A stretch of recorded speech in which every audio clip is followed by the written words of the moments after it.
April 17, 1943.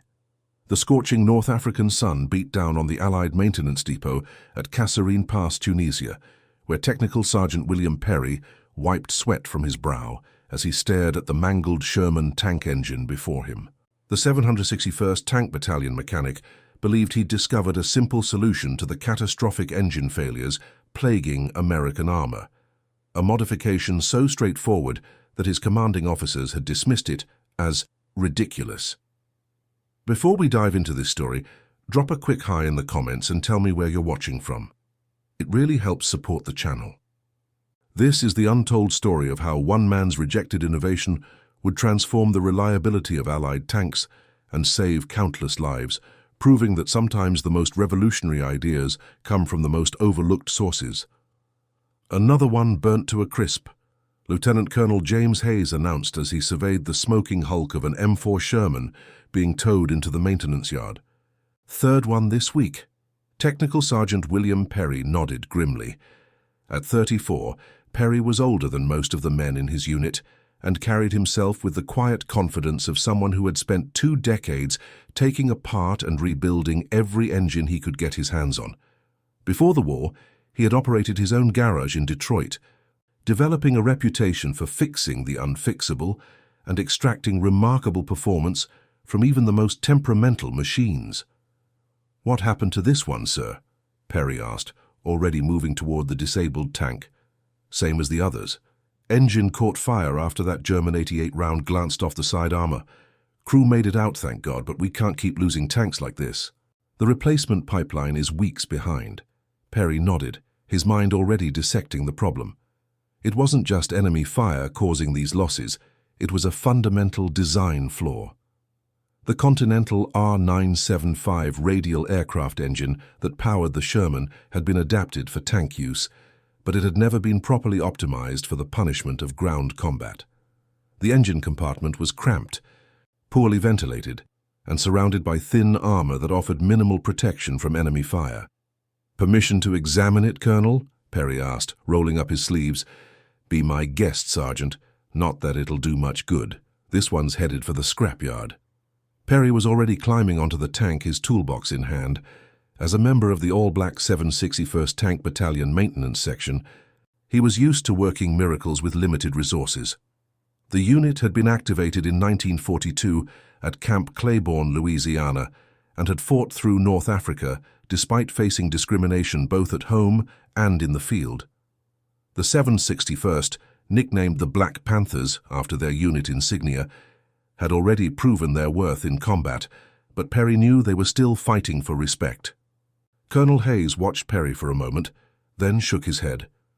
"Don't spend too much time on it, Sergeant. We've got 17 other tanks that need servicing before tomorrow's push." Perry barely heard him. He was already removing the engine access panels, his experienced eyes taking in the damage. The Continental R975 was a 9-cylinder radial engine that produced 400 horsepower.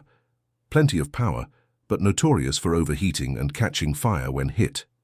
As Perry suspected, the enemy round had penetrated the thin rear armor of the engine compartment, rupturing the fuel line and igniting the engine. But as he examined the damage more closely, Perry noticed something that others had missed. The real problem wasn't just the hit itself, it was how the engine was mounted. The rigid mounting system transferred all the shock of impact directly into the engine's critical components, causing catastrophic failures even from glancing blows. For 3 hours, Perry worked methodically, cataloging the damage and mentally redesigning the mounting system. By the time the desert sun began to set, casting long shadows across the maintenance yard, he had formulated a solution so simple it seemed impossible that no one had thought of it before. The next morning, Perry stood at attention in Colonel Hayes's makeshift office, a set of hand-drawn schematics spread across the desk. "Rubber bushings, sir," Perry explained, pointing to his diagrams. "If we mount the engine on a series of specialized rubber bushings instead of the rigid steel mounts, it will absorb the shock of impact and prevent the fuel lines from rupturing. I've also designed a modified coolant system that will reduce the risk of fire even if the engine is hit." Colonel Hayes frowned, studying the drawings. "Rubber. You want to mount a 1,500-pound engine on rubber? That's ridiculous, Sergeant. The vibration alone would tear it apart. Not with the right composition and placement, sir. I worked with rubber suspensions on racing engines before the war. The same principle applies here. We're isolating the engine from shock while maintaining proper alignment.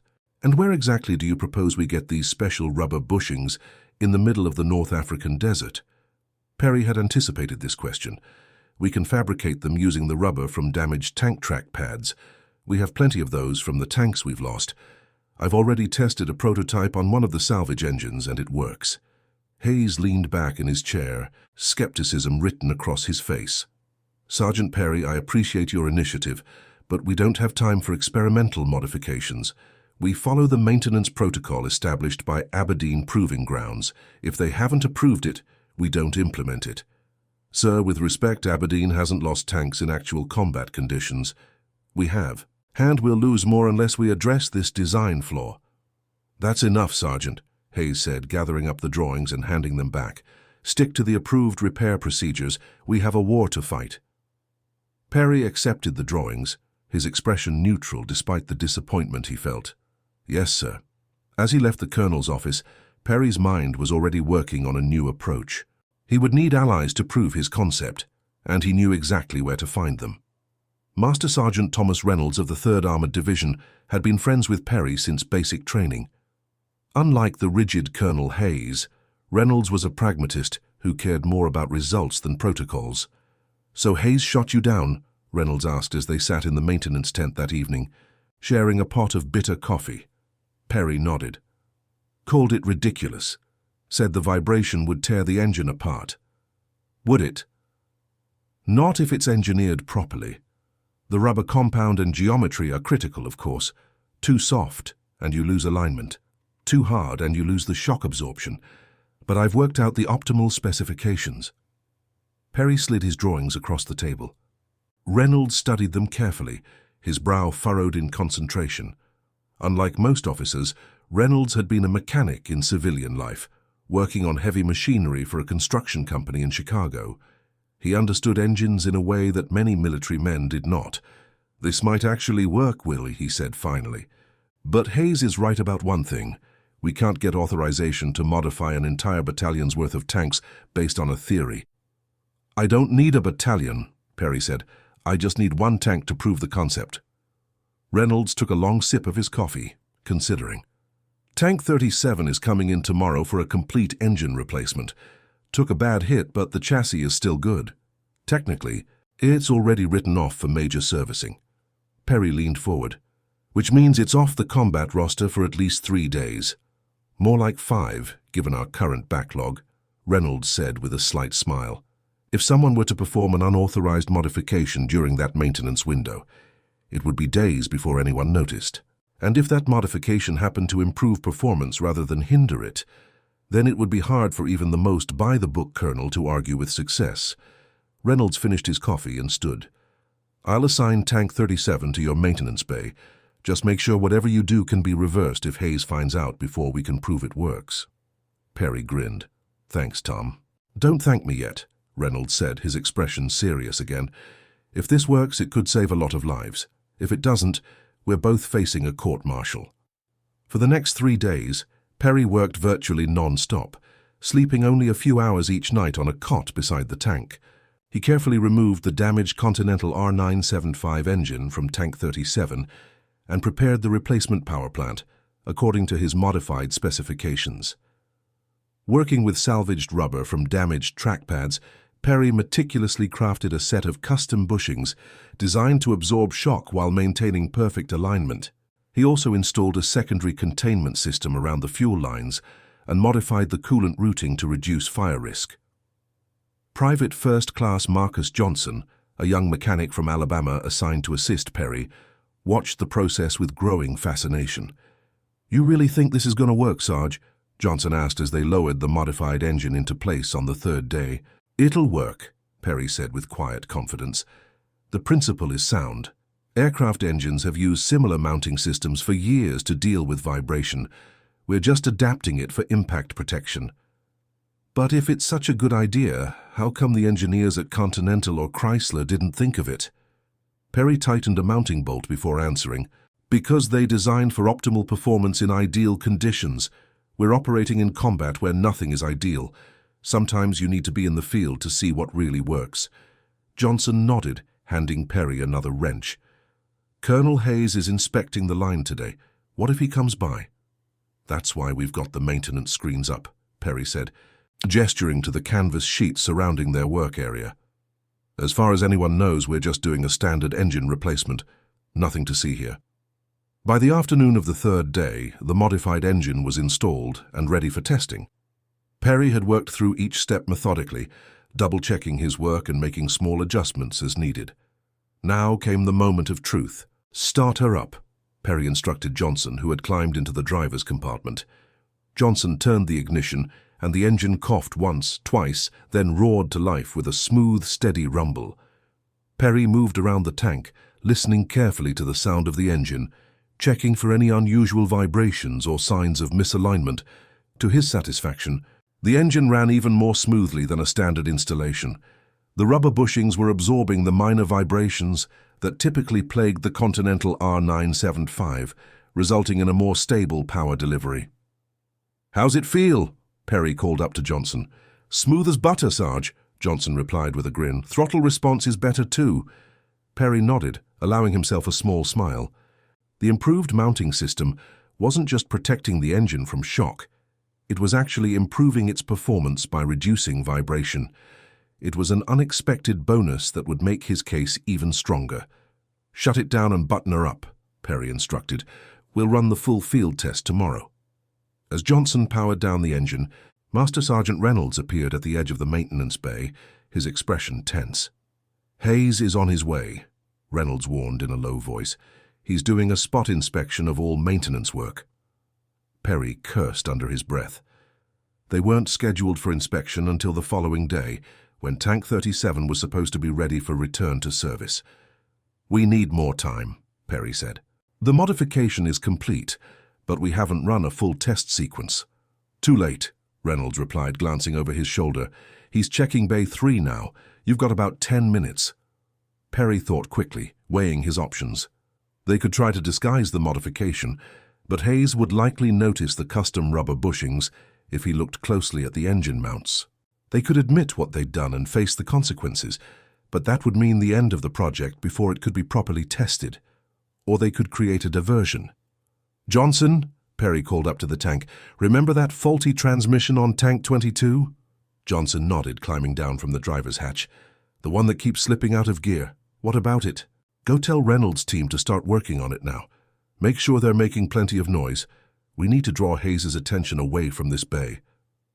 As Johnson hurried off, Perry quickly closed up the engine access panels on Tank 37, making it appear as though standard maintenance had been completed.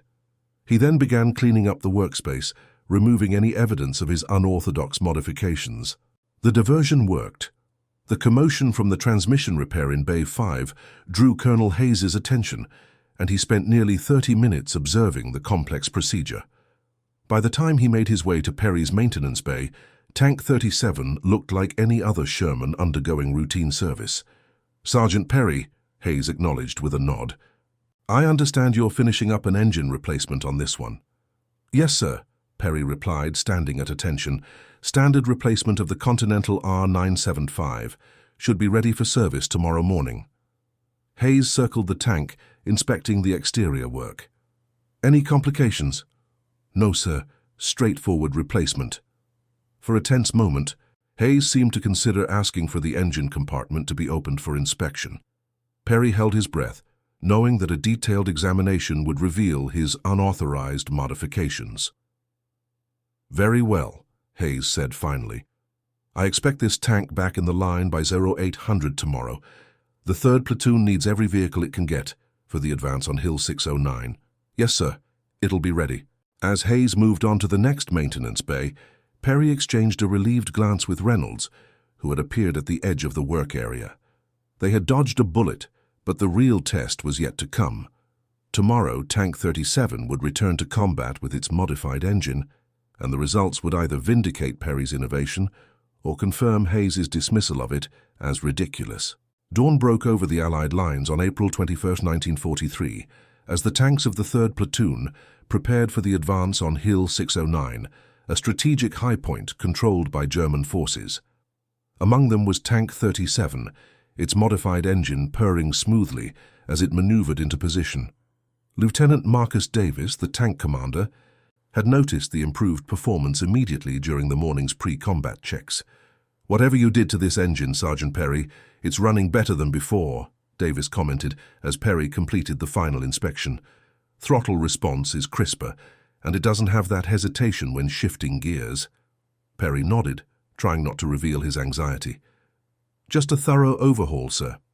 Make sure you keep an eye on the temperature gauge during operation." "Will do," Davis replied, climbing into the commander's cupola.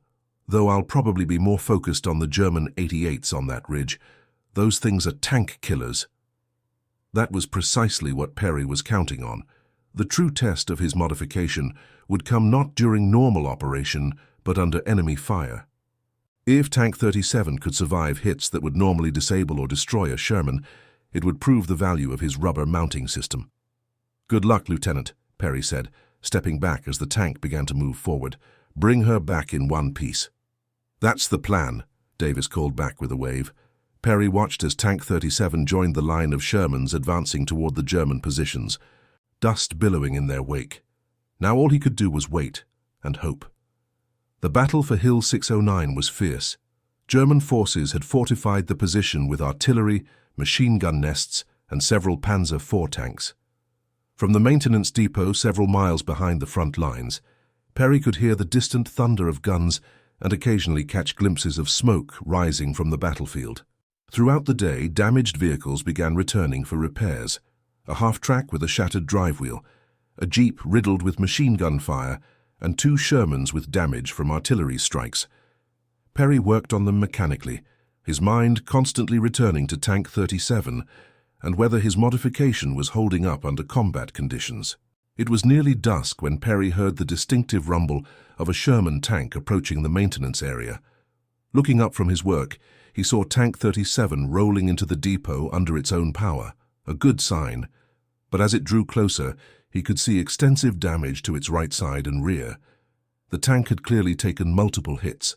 Lieutenant Davis was standing in the commander's hatch, his uniform dirty, and his face streaked with soot, but he was grinning broadly.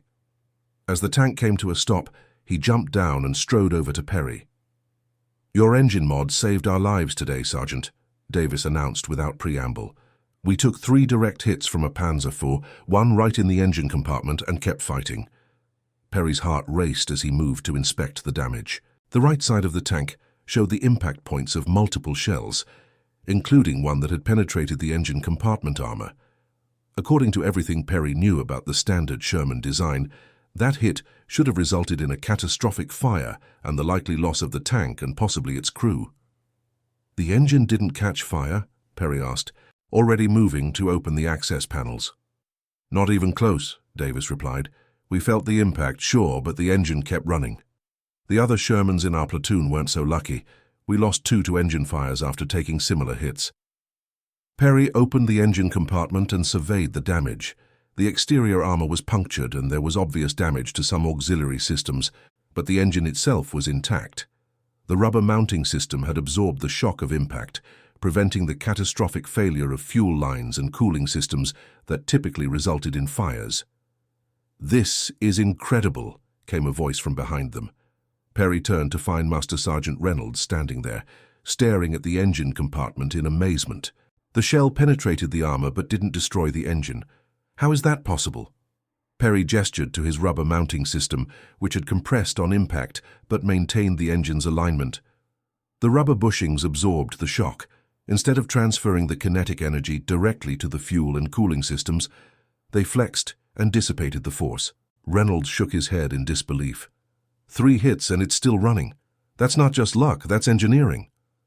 "What's this about 3 hits?"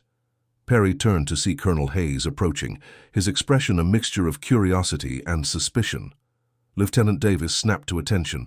"Sir, Tank 37 took 3 direct hits from enemy armor today and remained operational. It's the only tank in our platoon that survived a direct engine compartment hit without catching fire." Hayes frowned, moving closer to examine the damage himself. "That's not possible. A penetrating hit to the engine compartment is almost always catastrophic.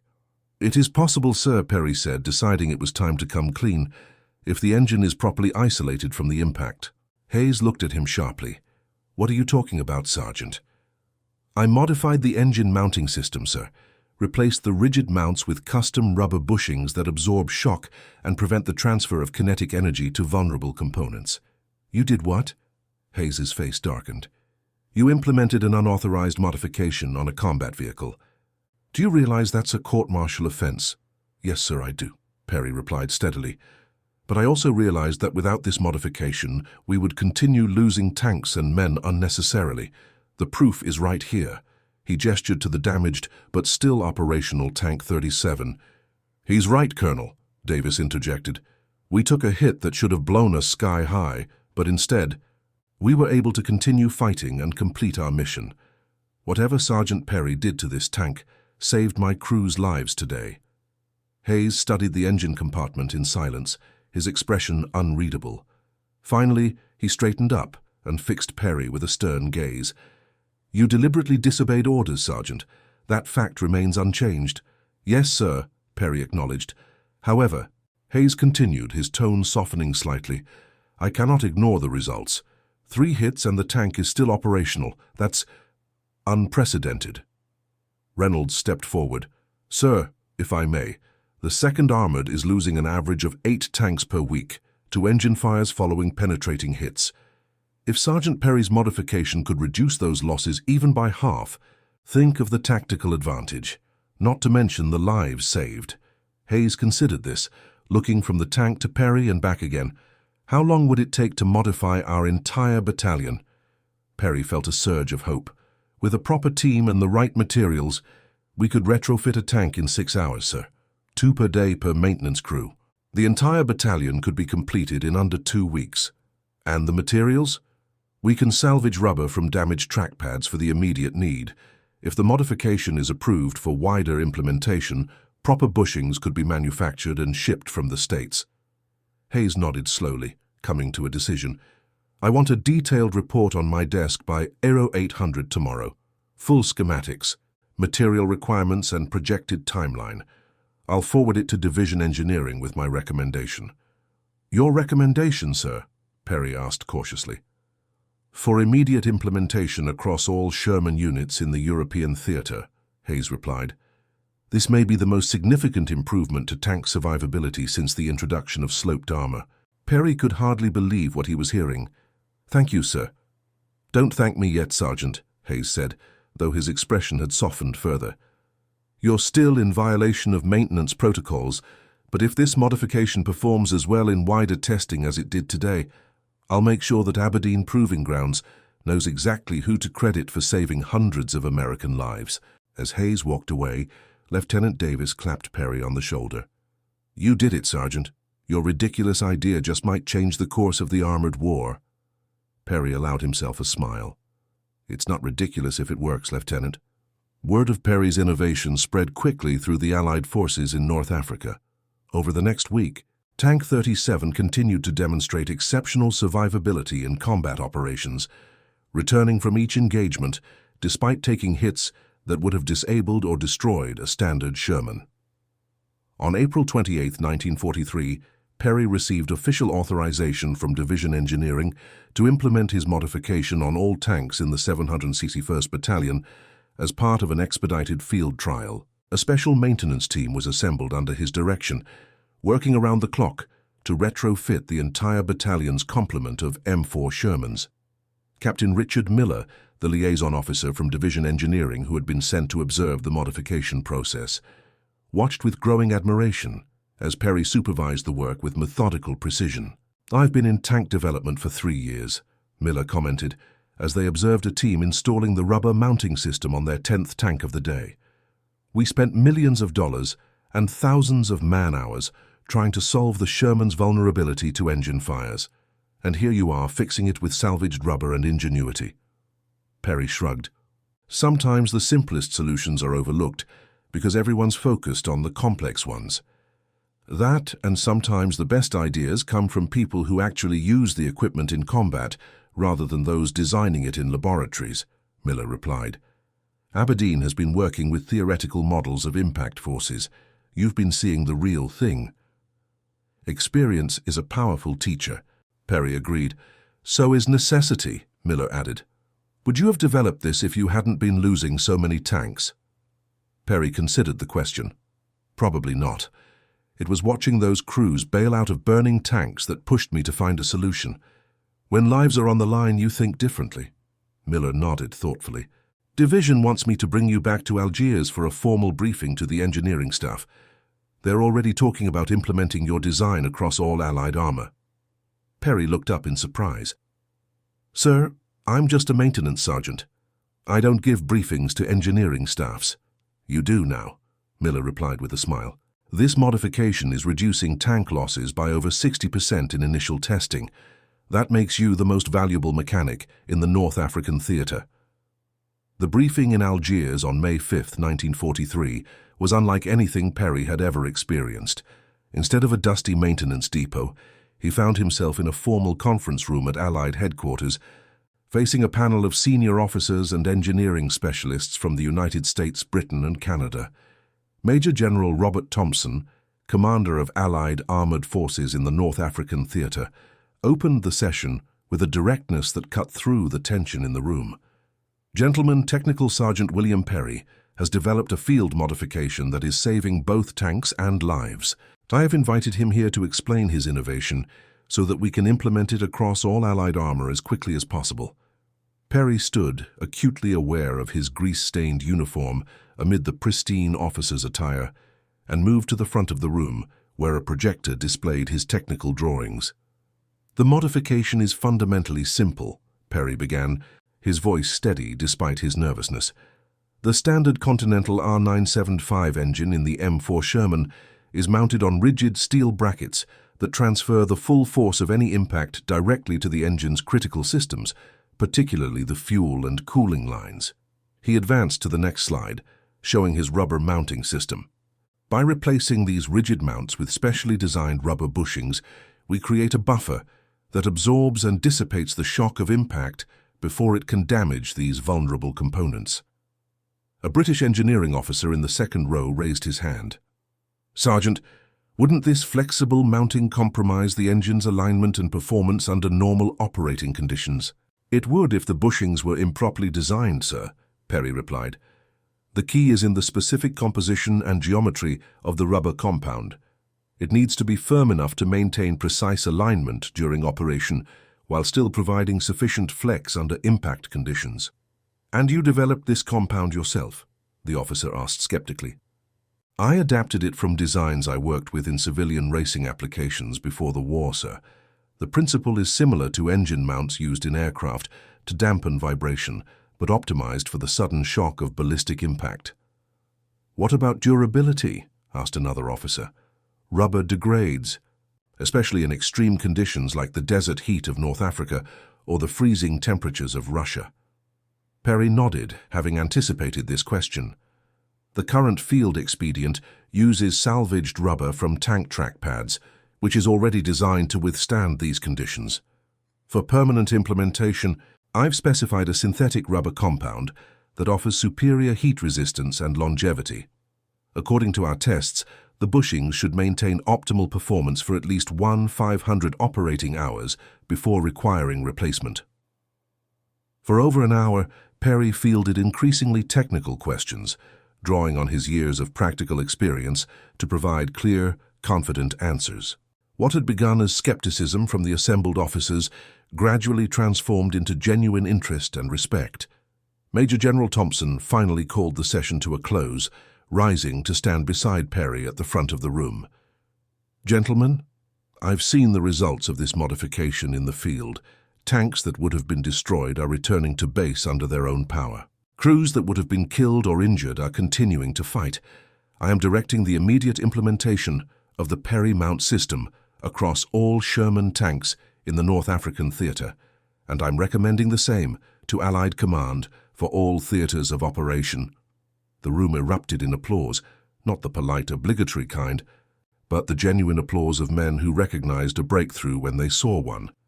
For Perry, who had spent his life being underestimated and overlooked, It was a moment of profound validation. As the officers filed out of the room, General Thompson placed a hand on Perry's shoulder. "You've done something remarkable here, Sergeant. This modification will save thousands of lives before this war is over." Perry nodded, humbled by the General's words. "Thank you, sir. I just hope it helps bring our boys home sooner." "It will," Thompson assured him. "And when this war is won, I want you to know that you played a significant part in that victory." The implementation of what became officially designated as the Perry Mount system spread rapidly across Allied forces throughout 1943 and early 1944. What had begun as a field expedient using salvaged rubber evolved into a standardized retrofit kit that could be installed by maintenance crews with minimal specialized training. By June 1944, as Allied forces prepared for the D-Day landings in Normandy, nearly 80% of all Sherman tanks in the European theater had been equipped with Perry's innovation. The impact on tank survivability was dramatic. Pre-modification, approximately 60–70% of penetrating hits to the engine compartment resulted in catastrophic fires. With Perry's system installed, that figure dropped to less than 25%.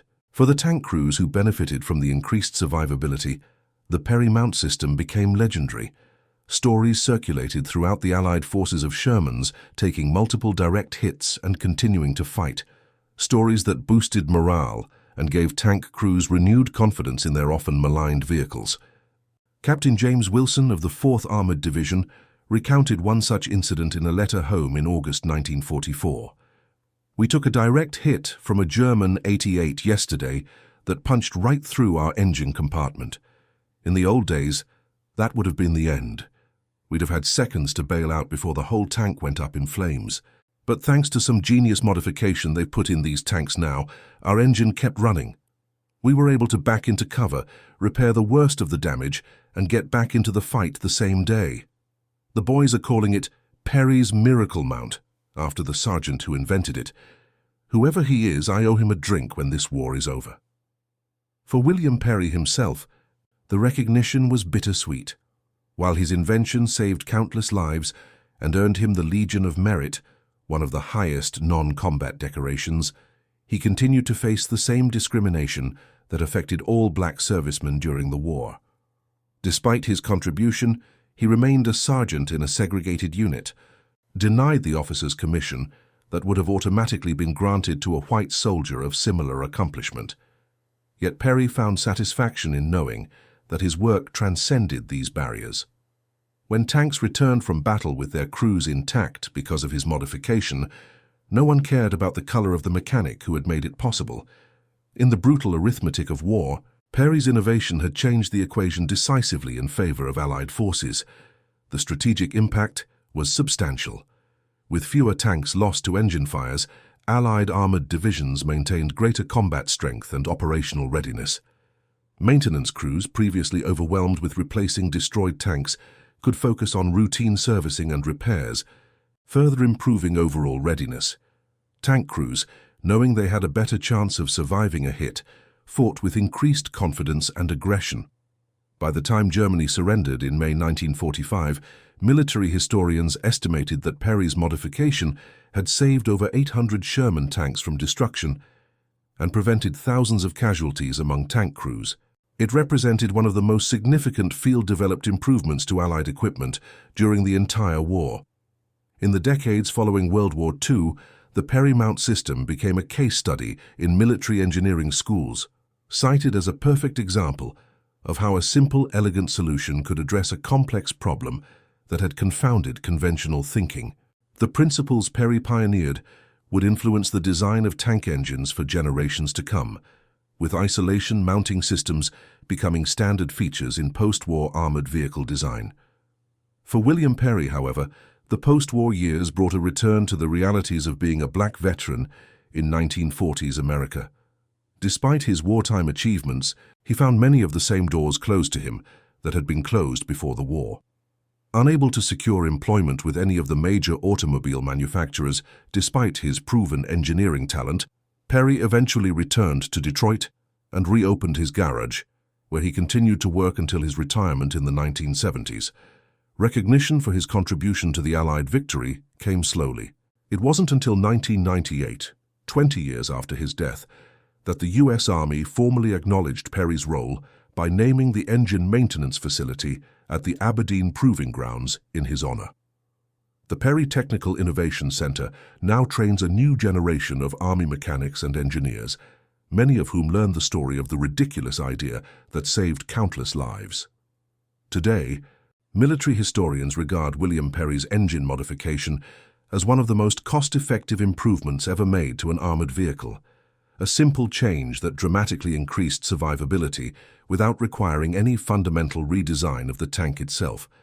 Modern tanks still incorporate the principles he pioneered, with sophisticated engine isolation systems protecting critical components from the shock of impact.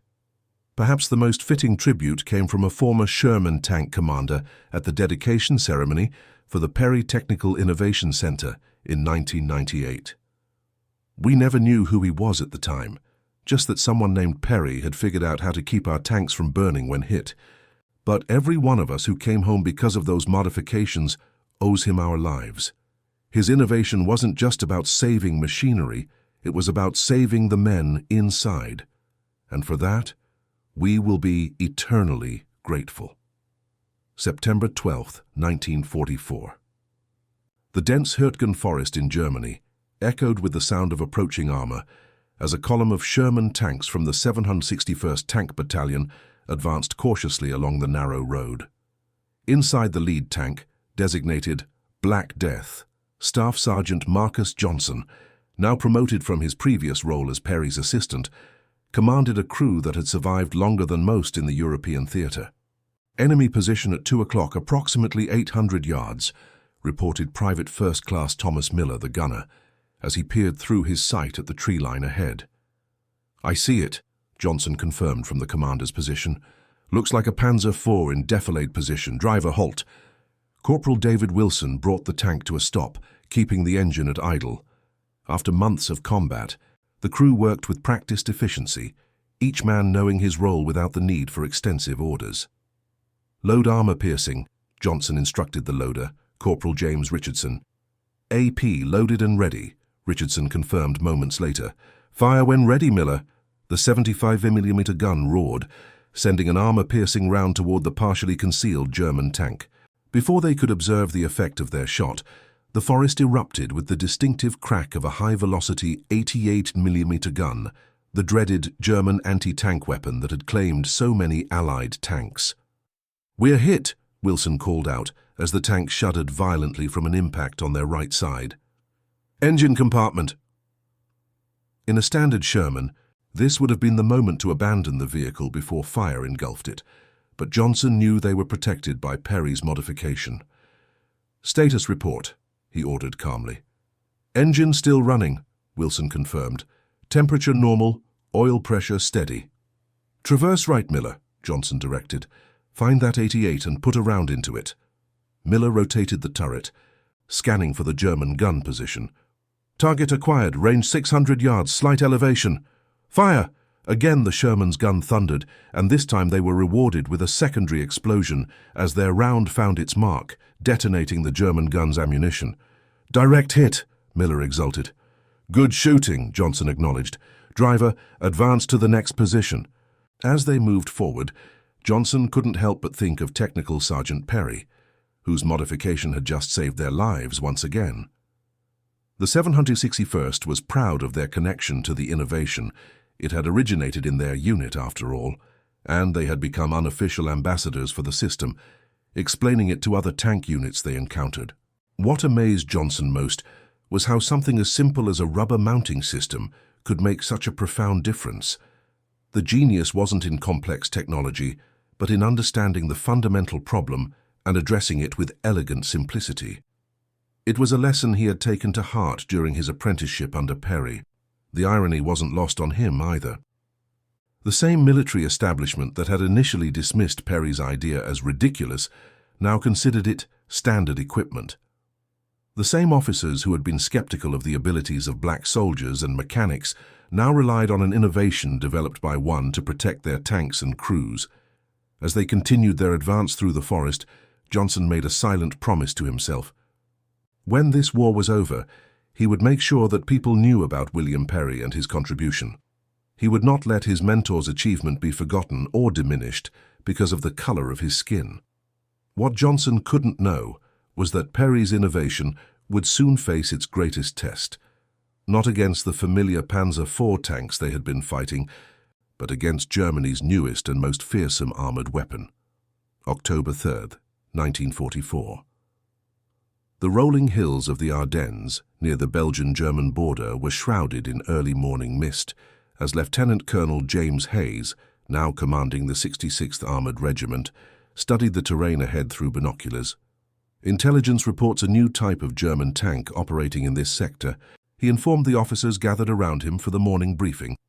They're calling it a King Tiger, significantly heavier armor than the Tigers we've encountered before, and mounting an 88mm gun with improved penetration capability. Captain Thomas Reynolds, now serving as Hayes's executive officer, frowned.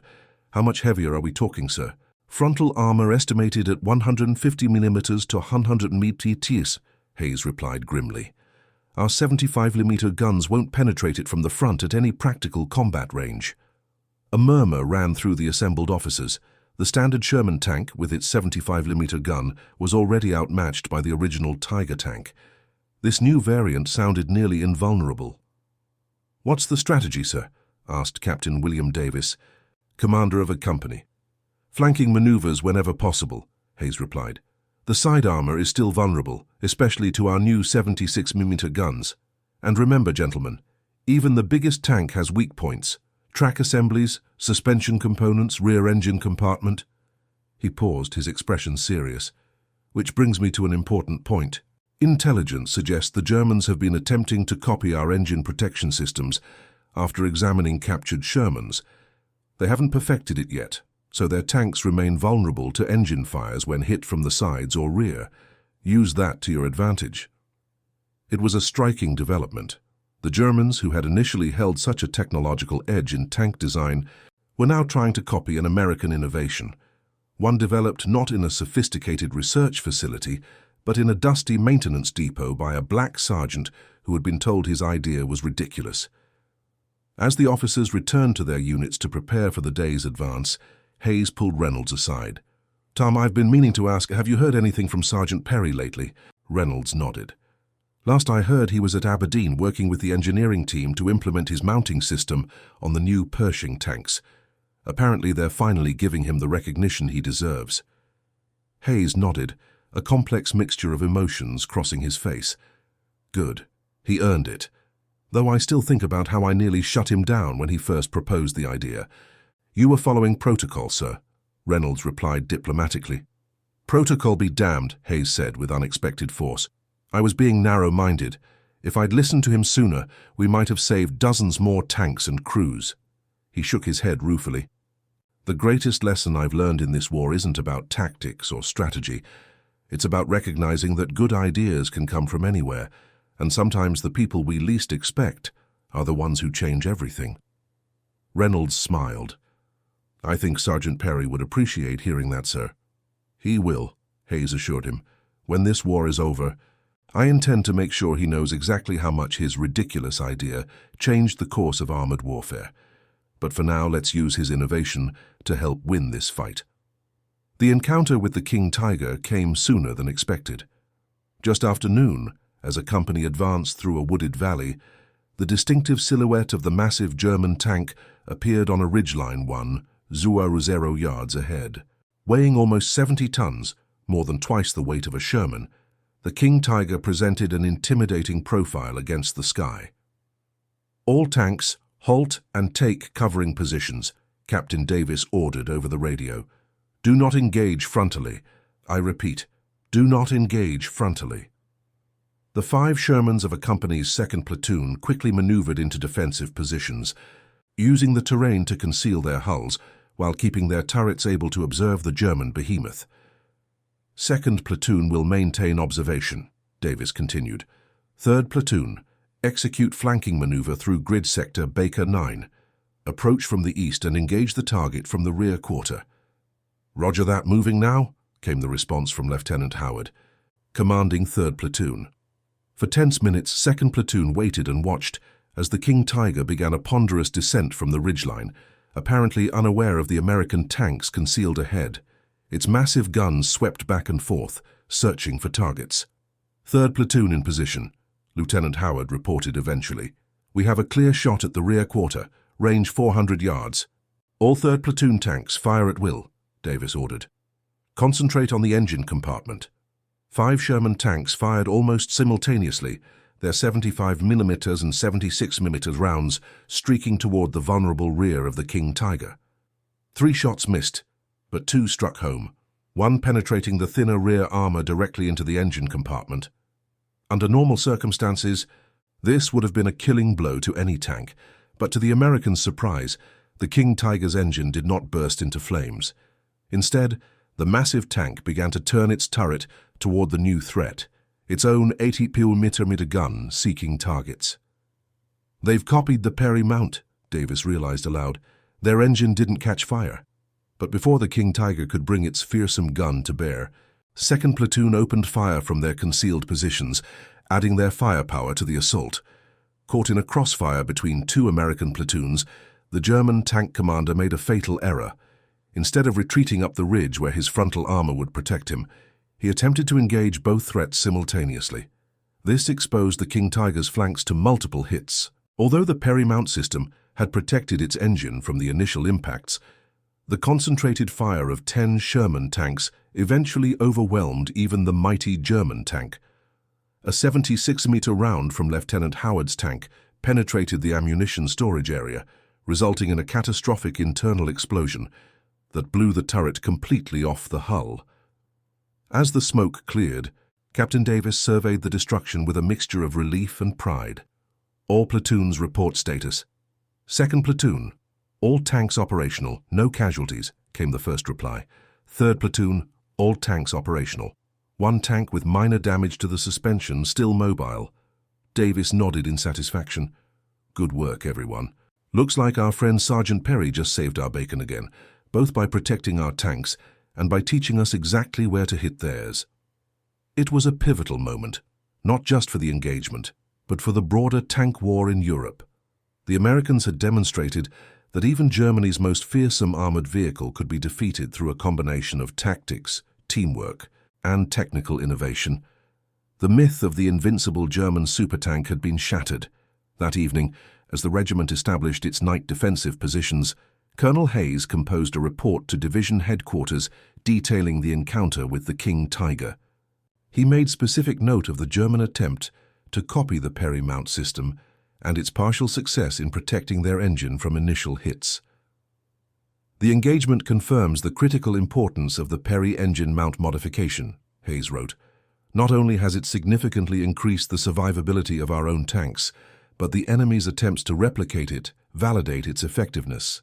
I recommend accelerated implementation across all Allied armored vehicles, as well as formal recognition for Technical Sergeant William Perry, whose innovation continues to prove decisive in armored engagements." Hayes paused, then added a personal note. "I further recommend consideration for a battlefield commission for Sergeant Perry. His technical expertise and innovative thinking represent the highest qualities we seek in our officer corps, and his contribution to the Allied armored effort merits exceptional recognition." Whether this recommendation would overcome the systemic barriers facing black servicemen remained to be seen, but Hayes had come to understand that the fight against fascism abroad was inseparable from the fight for equality at home. Recognizing Perry's contribution was not just about acknowledging a technical innovation, it was about affirming the principle that merit, not race, should determine a person's opportunities and recognition. February 15, 1945. The Aberdeen Proving Grounds in Maryland hummed with activity as engineers and mechanics worked to prepare the next generation of American armor for deployment to the Pacific Theater. In a special section of the main development facility, William Perry, now a master sergeant but still awaiting word on Hayes's recommendation for a commission, supervised the installation of his mounting system on a prototype of the new M26 Pershing heavy tank. "The principle remains the same," Perry explained to a group of engineering officers observing the work, "but we've had to adapt the design for the Ford GAF V8 engine in the Pershing.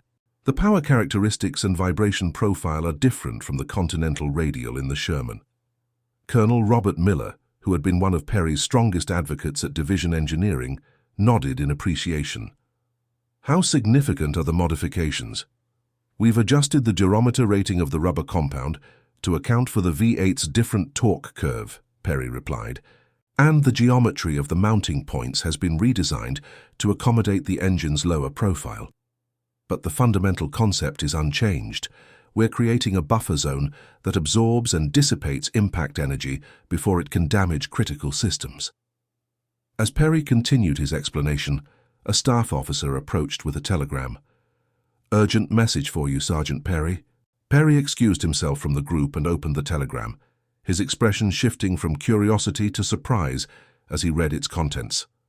Colonel Miller, noticing the change, moved to his side. "Good news or bad?" Miller asked. I'm not sure, sir," Perry admitted, handing him the telegram. "They want me in Washington. Tomorrow." Miller's eyebrows rose as he read the message.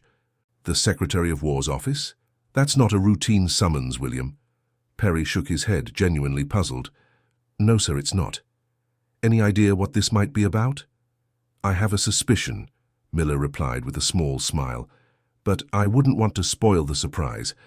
Take my staff car. Johnson will drive you to the train station, and make sure your dress uniform is in perfect order." The next morning, Perry found himself in the ornate waiting room of the Secretary of War's office in Washington, D.C. Despite his years of military service and his increasingly high-level work at Aberdeen, he felt distinctly out of place amid the polished wood paneling and portraits of past secretaries. After a brief wait, an aide appeared. "Master Sergeant Perry." "The secretary will see you now." Perry rose, straightened his uniform, and followed the aide into the inner office. To his surprise, the room contained not only Secretary of War Henry Stimson, but also General George Patton and Lieutenant Colonel James Hayes. "Master Sergeant William Perry reporting as ordered, sir," Perry announced, standing at rigid attention. Secretary Stimson rose from behind his desk. "At ease, Sergeant Perry, or perhaps I should say Lieutenant Perry." Perry's composure slipped momentarily. "Sir?" Stimson smiled. "Your battlefield commission was approved last week. Congratulations, Lieutenant." Perry struggled to maintain his professional demeanor as the significance of the moment washed over him. A battlefield commission to officer rank was rare under any circumstances, and for a black non-commissioned officer, it was nearly unprecedented. "Thank you, sir," he managed finally. "I'm honored." "The honor is ours, Lieutenant," General Patton interjected in his distinctive voice. "Your engine mounting system has saved more American tanks and crews than any other single innovation in this war. When I heard about it, I made it a priority to have every tank in Third Army retrofitted immediately. General Patton has been one of your strongest advocates," Stimson explained, "as has Lieutenant Colonel Hayes, who I believe you know." Perry turned to Hayes, who was smiling broadly. "Yes, sir. We served together in North Africa." "Where I nearly court-martialed you for an unauthorized modification," Hayes added with a self-deprecating chuckle. "Thank God you persisted, despite my short-sightedness."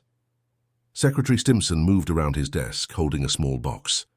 "Lieutenant Perry, in recognition of your extraordinary contribution to the Allied war effort, it is my privilege to present you with the Legion of Merit." As Stimson pinned the medal to Perry's chest, he continued. The citation reads, "For exceptionally meritorious conduct in the performance of outstanding service to the United States. Technical Sergeant William Perry's development and implementation of an innovative engine mounting system for armored vehicles has significantly increased tank survivability and combat effectiveness, saving hundreds of vehicles and thousands of lives. His technical expertise, innovative thinking, and dedication to duty reflect great credit upon himself, the United States Army, and the United States of America." Perry stood straighter, overwhelmed by the recognition but determined to maintain his composure. "Thank you, Mr. Secretary. I am deeply honored." "There's more, Lieutenant," Stimson continued. "General Patton has requested that you join his staff as a technical advisor for armored operations. In that role, you would have the opportunity to implement your innovations across all of Third Army's tanks and to develop new improvements based on combat experience. Perry looked to General Patton, who nodded in confirmation. "I want the best on my team, Lieutenant, and when it comes to keeping tanks in the fight, you've proven yourself to be the best." "I would be honored to serve, General," Perry replied. "Excellent," Stimson said. "There's one more matter to discuss. The War Department is establishing a new Technical Innovation Division at Aberdeen to develop the next generation of armored vehicles. After the war, we want you to play a leading role in that effort." Perry could scarcely believe what he was hearing. In the span of a few minutes, he had received a commission, a prestigious medal, an appointment to General Patton's staff, and the promise of a significant post-war position. "Sir, I don't know what to say," Perry admitted. "You don't need to say anything, Lieutenant," Hayes interjected. "Your work has spoken for you. This recognition is long overdue." As the meeting concluded and Perry prepared to leave, General Patton held him back for a moment. "One more thing, Lieutenant. I understand that some have referred to your engine mount as ridiculous." Perry nodded, somewhat embarrassed. "Yes, sir. When I first proposed it, some thought the idea was too simple to be effective." Patton's famous intensity surfaced in his reply. "Remember this, Lieutenant. In warfare, the simplest solution that works is infinitely preferable to the complex solution that might work. Your ridiculous idea has saved more American lives than most generals' grand strategies. Never let anyone diminish that achievement." With that endorsement from one of America's most celebrated commanders, William Perry's journey from a Detroit garage mechanic to a recognized military innovator came full circle. What had begun as a practical solution to a deadly problem had evolved into something much greater, a testament to the principle that innovation could come from anywhere, and that sometimes the ideas dismissed as ridiculous were the ones that changed everything. After the war, Lieutenant Perry would indeed take up his position at Aberdeen, where his work on engine isolation systems would influence tank design for decades to come. The principles he pioneered would be incorporated into the M48 Patton, the M60, and eventually the M1 Abrams, the main battle tank that still serves as the backbone of American armored forces today. But perhaps his most enduring legacy was not technical, but cultural. Perry's success, despite the initial skepticism and systemic barriers he faced, opened doors for other black innovators in the military. His story became a powerful example of how talent, persistence, and ingenuity could overcome prejudice, a small but significant step toward the integration and equal opportunity that would gradually transform the American armed forces in the post-war era. May 8, 1945, VE Day. As celebrations erupted across Europe and America, marking the surrender of Nazi Germany, Lieutenant William Perry stood on the reviewing stand in Regensburg, Germany, alongside General Patton and other officers of Third Army headquarters, watching as columns of tanks rumbled past in a victory parade. Every Sherman in the formation had been modified with Perry's mounting system, a fact that Patton had specifically pointed out to the assembled war correspondents. "See those tanks?" the general had declared in his characteristic manner. "They're still running because of one man's idea that some fools called ridiculous. Remember that next time someone tells you your idea won't work." As Perry watched the tanks pass by, he reflected on the journey that had brought him to this moment. From the dusty maintenance depot at Kasserine Pass to a place of honor beside one of America's most famous generals, it had been an extraordinary transformation. Yet he knew that the greater transformation had been in how the Army viewed innovation and the people who created it. "What are you thinking, Lieutenant?" Patton asked, noticing Perry's contemplative expression. "Just that ideas are like people, sir," Perry replied. "They should be judged on their merits, not on appearances or where they come from." Patton nodded in approval. "Damn right. And the merit of your idea is measured in American lives saved. Don't ever forget that." "I won't, sir," Perry assured him, and as the last of the tanks passed by, their engines running smoothly thanks to his ridiculous modification, Lieutenant William Perry stood a little straighter, secure in the knowledge that sometimes the simplest solutions were the most powerful, and that innovation could come from anywhere, even from a black mechanic with a crazy idea about rubber engine mounts. And that concludes our story. If you made it this far, please share your thoughts in the comments. What part of this historical account surprised you most? Don't forget to subscribe for more untold stories from World War II and check out the video on screen for another incredible tale from history. Until next time.